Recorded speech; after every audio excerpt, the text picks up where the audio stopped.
안녕하세요. 오늘 저희가 당신과 함께 좀 깊이 들여다볼 자료는요. 팔리어 경전, 마찌마니아까야의 65번째 경전, 바로 밧달리 숫다입니다.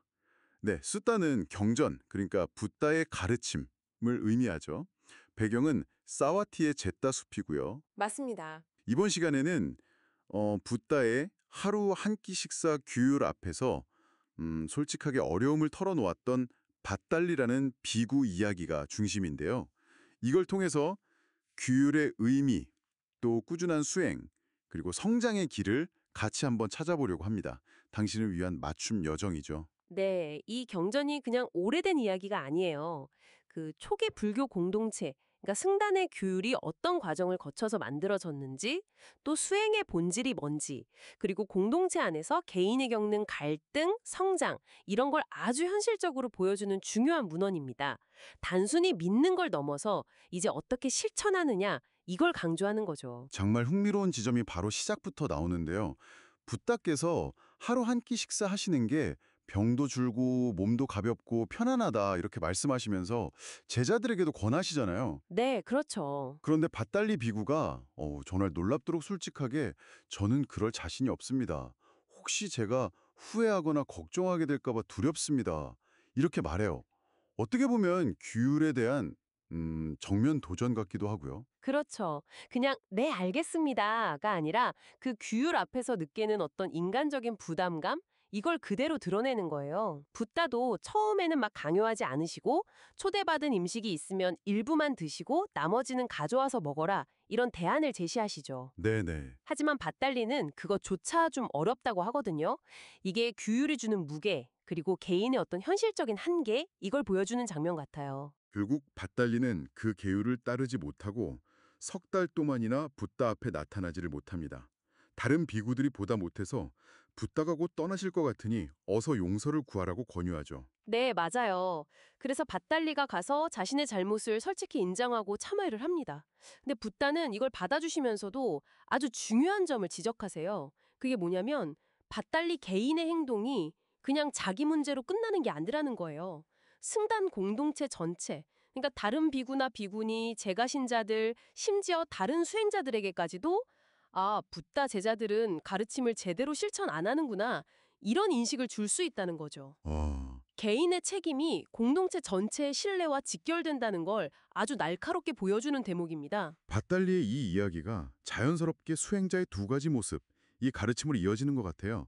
아무리 조용한 곳에 있어도 수행을 게을리하면 결국 비난받고 발전하지 못한다 이런 거죠. 맞습니다. 붓다는 장소가 중요한 게 아니라고 딱 잘라 말씀하세요. 혼자 숲속에 살아도 게으르면 스승, 동료, 신들, 심지어 자기 자신한테까지 비난받지만 꾸준히 정진하는 사람은 어디에 있든 비난받지 않고 오히려 더 높은 정신적인 경지에 이른다는 거죠. 예를 들면 어떤 경지인가요? 예를 들어서 깊은 명상 상태인 선정, 잔정에 들거나 전생을 기억하거나 중생들이 어떻게 윤회하는지 꿰뚫어 보거나 마침내 모든 번뇌를 없애는 그런 경지까지 나아갈 수 있다. 중요한 건 장소가 아니라 실천의 질이라는 겁니다. 여기서 밧달리가 정말 핵심적인 질문을 던지죠. 왜 예전에는 계율이 적었는데 깨달은 비구가 더 많았고 지금은 계율이 많은데 깨달은 비구가 더 적습니까? 와, 이거 시대가 흐르면서 규율은 늘어나는데 뭔가 결과는 반대인 것 같다는 아주 근본적인 질문 같아요. 아주 중요한 질문이죠. 붓다의 대답도 명쾌합니다. 시대가 흐르면서 사람들의 어떤 영적인 자질, 근기라고 하죠. 그게 약해지고 바른 가르침이 좀 희미해지고 또 공동체 안에 문제가 생길 때 예를 들어 승단 규모가 커지고 명성이나 이익 같은 게 늘면서 부작용이 생길 때 바로 그걸 잡기 위해서 계율을 제정한다는 거예요. 아, 문제가 생기니까 그걸 막으려고요? 네. 그러니까 계율이 어떤 이상적인 목표라기보다는 문제 발생에 대한 현실적인 대응책으로 점점 늘어난다는 거죠. 오늘날 조직의 규칙이 점점 복잡해지는 거랑 좀 비슷하다고 볼 수도 있겠네요. 그리고 붓다는 밧달리라 과거에 들었던 비유를 다시 설명해 주시죠.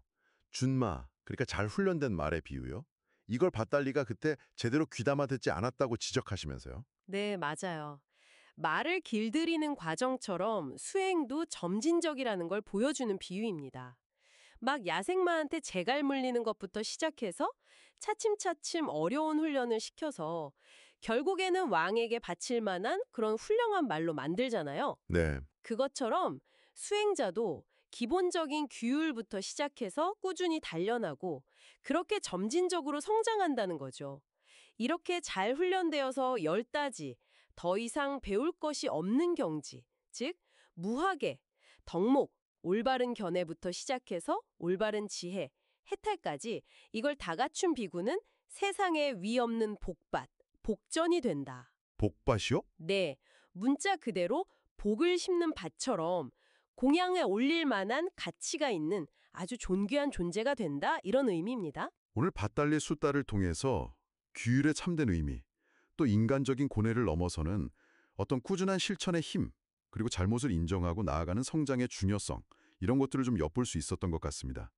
결국 어디에 있든 장소가 중요한 게 아니라 당신의 노력이 가장 중요하다. 뭐 이런 메시지 아닐까요? 네, 그렇죠. 마지막으로 당신에게 한번 생각해 볼 거리를 던져드리고 싶습니다.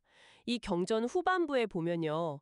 자주 잘못을 저지르지만 꾸짖음을 잘 받아들이는 수행자하고 드물게 잘못하지만 꾸짖음에 좀 반항적인 태도를 보이는 수행자, 이 둘을 대비시키거든요. 당신의 삶에서 실수의 많고 적음을 떠나서 그 실수를 기꺼이 인정하고 또 배우려는 태도에 대해서 어떻게 한번 돌아볼 수 있을까요? 이 질문을 마음에 품고 한번 생각해 보시는 건 어떨까 합니다.